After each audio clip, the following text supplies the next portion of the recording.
Энэ өөрчлөлт санамсаргүй бий болоогүй.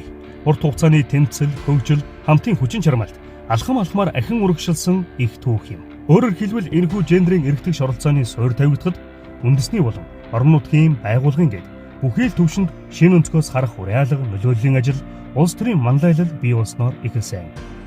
Тэгш бус байдлыг бий болгож байгаа эрх мэдлийн тэнцвэргүй байдал, түүнийг бий болгодог нийгэм, гендрийн хортой хэм хэмжээ хэвшин сэтгэлгээг өөрчилж бодлого төлөвлөлт, хяналтын үйл явц тогтолцоонд үндэсний хэмжээнд хүн бүрийн онцгой хэрэгцээг тусгаснаар илүү тэгш ирээдүйн суурь илүү тогтвортойгоор тавигдж байна.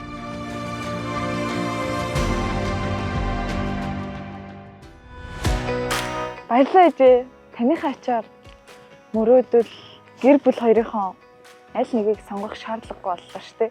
Зөвхөн ээжийнхэн жишээ энэ олон хүмүүсийн хөдөлмөрийн хүчин чармайлт, сэтгэл зүрх гэдэг энэ бүгдийн хүчинд л ийм сайхан боломжууд нэгдэж байгаа юм байна шүү дээ. Харин тийм ээ.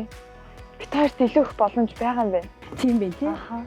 Жинхэнэ өөрчлөлт, гендрийн хариуцлагатай бодлого, тогтолцоо болон хувь хүмүүсийн сэтгэлгээ хандлагын өөрчлөлтөөс эхэлдэг. Тэгш хэрэг шудраг ёс төрөөдвийг цогцлоох боломжтой.